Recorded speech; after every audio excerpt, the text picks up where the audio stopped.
coming. My name is Sonia Martinez. I'm the co-vice president of the Arizona Cannabis Bar Association. Tom Dean is the other co-vice president.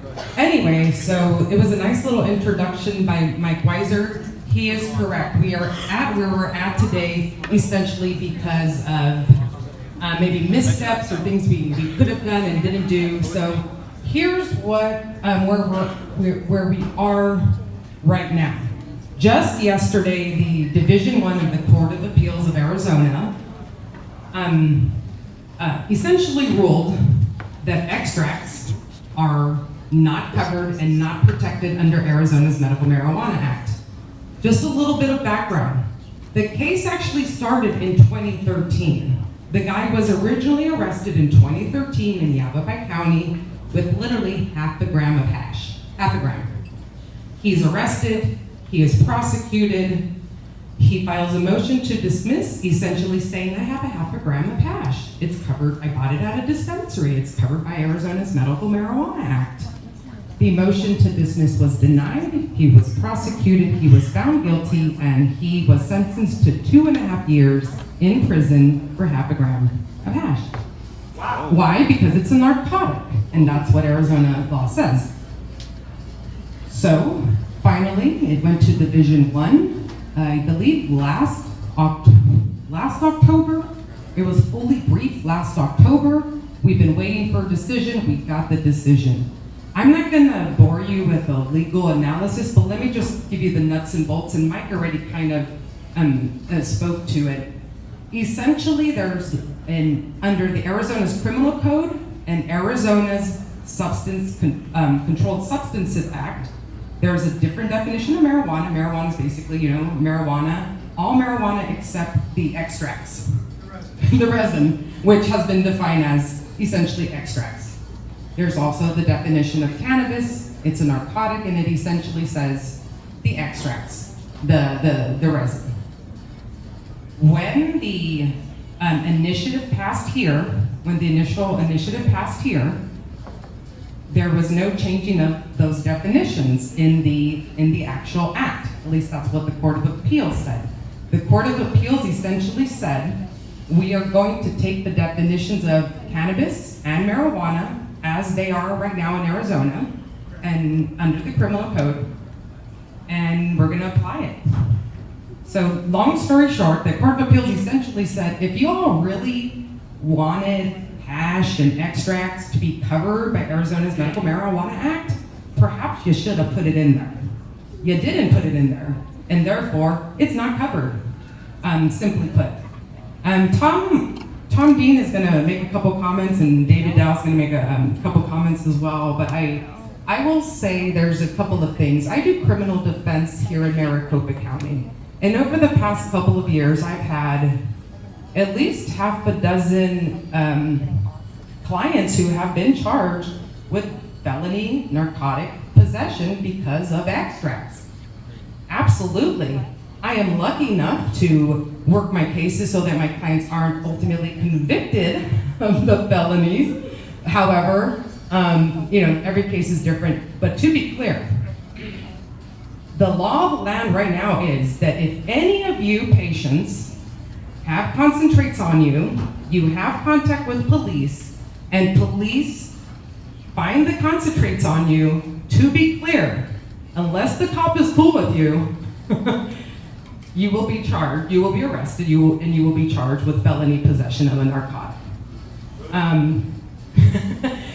Just a couple of other comments. A little birdie told me that perhaps, we don't know what the state is going to do at this point, and there's a lot of issues with respect to appeals and how appeals work. However, a little birdie told me that there are definitely some, I'll just put it this way, state officials who are very excited about this decision and who may start to plan some things, like visits to dispensaries with their buddy law enforcements.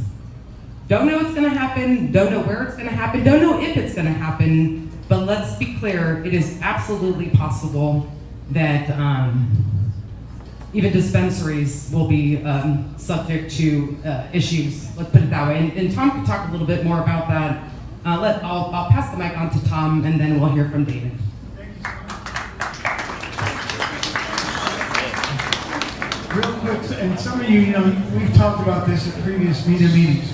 Some of you may have been here for that, but real quickly, the history of this issue in Arizona since the Medical Marijuana Act, and across the board, prosecutors and law enforcement have been very adverse to the whole concept of concentrates or extracts being legal.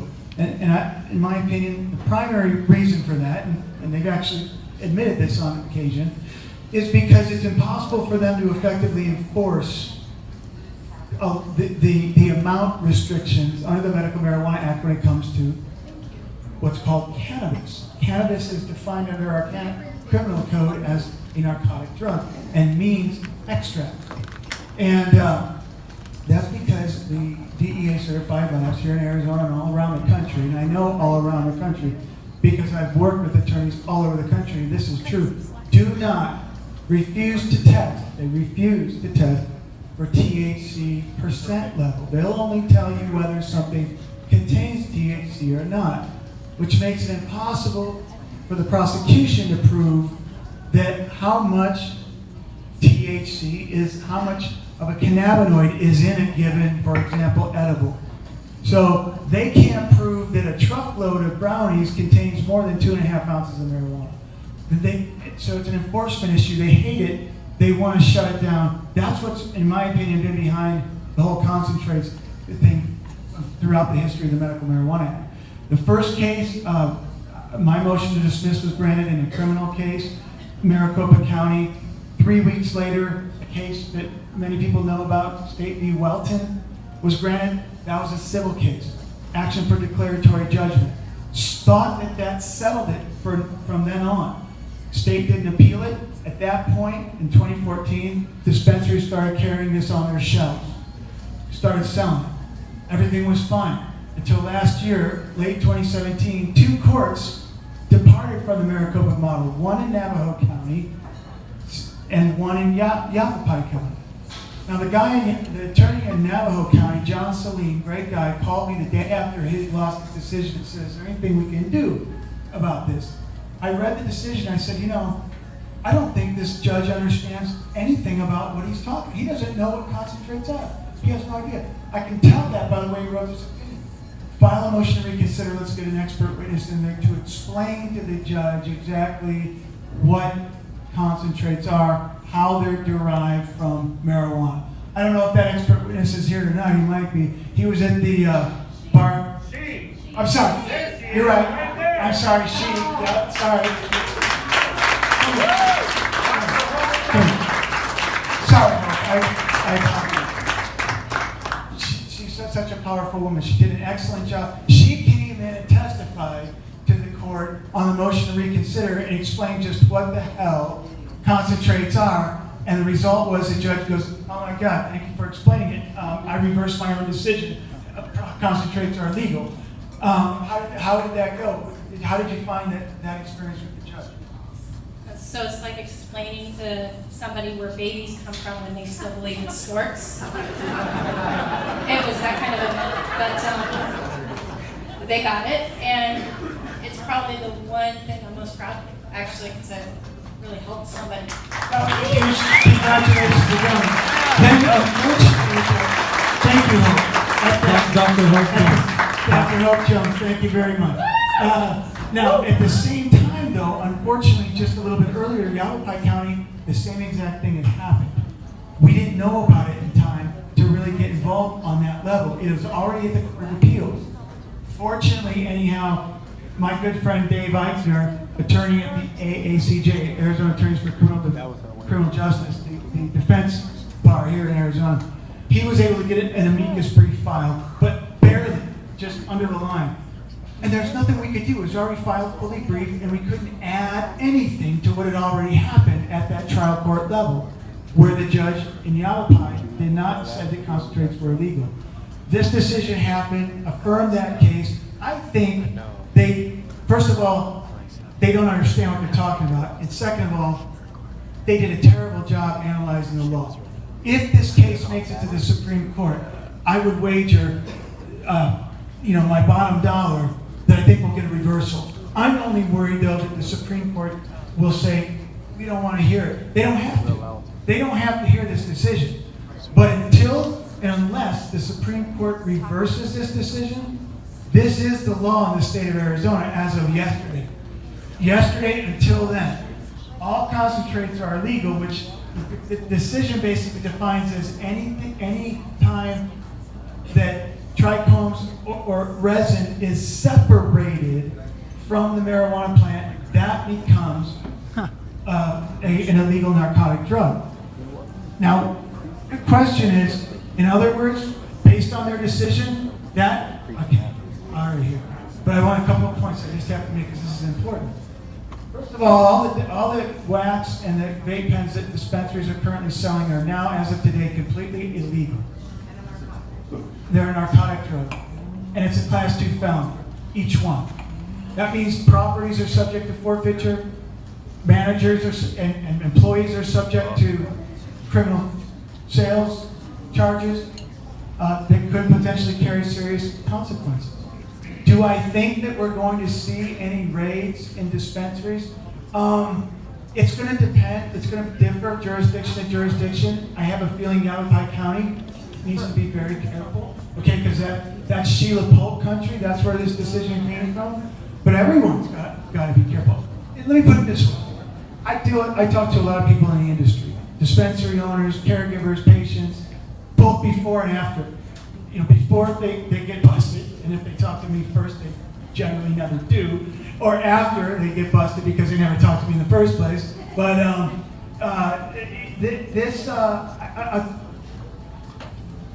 this is a decision to take very seriously because it's very easy to stumble into a violation here. I don't think we're going to see active enforcement against individual cardholders.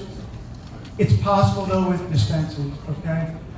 And know this too, manufacturing of a narcotic drug is a serious charge that can carry a mandatory prison sentence along with it. And let me give you an example of what would qualify, according to the Court of Appeals, of the manufacture of a narcotic drug. Anyone here, how many people here have ever used a grinder? Right? The keef in the bottom of your The keef in the bottom is now considered a felony narcotic drug. If you turn that to produce the keef that falls in the bottom, you separate that, you have now committed the offense of manufacture of a narcotic drug, a very serious crime, Class 2 felony in the state of Arizona. Crazy, right? Now, again, I don't think we're going to, generally speaking, see anybody getting targeted. If you happen to accidentally get pulled over and there's a vape pen on the passenger seat, yeah, you're going to get charged with possession of a narcotic drug. If you get caught with a grinder with some resin on the bottom, yes, you're probably going to get charged with manufacture of a narcotic drug. So we want to get to some questions, but I wanted to set the stage. And I need to do that because I need you to know that it's serious. It's not just, because a lot of times when we were here earlier, you go, oh, it's never going to happen, concentrates will be legal forever. But that's not where we're at right now, and it's important everyone understands what we're up against, okay? And there's solutions to that, but I don't want to take any more time, but Hope wants to say something. We'll get to the questions. Hope wants to just say something real quick. We're going to get to what's we're going to get to some action points. Let me hand over the mic. Thank you, Tom. Hang on, Hope, you can, 1 second, you go there. And I'll try not to go over everything that Tom and Sonia and Michael have done. But very quickly, we have a serious situation here. We have to do something. We can't let this decision go unchallenged. We're either going to have to jump in, file an amicus, jump in, file a declaratory action. I guarantee you, you're not a certain, I guarantee you Sheila Polk. I went to law school with Sheila Polk. I know Sheila real well. She's coming. There's no question Sheila will come. And after that, after it's cleared a little bit, Bill Montgomery will come.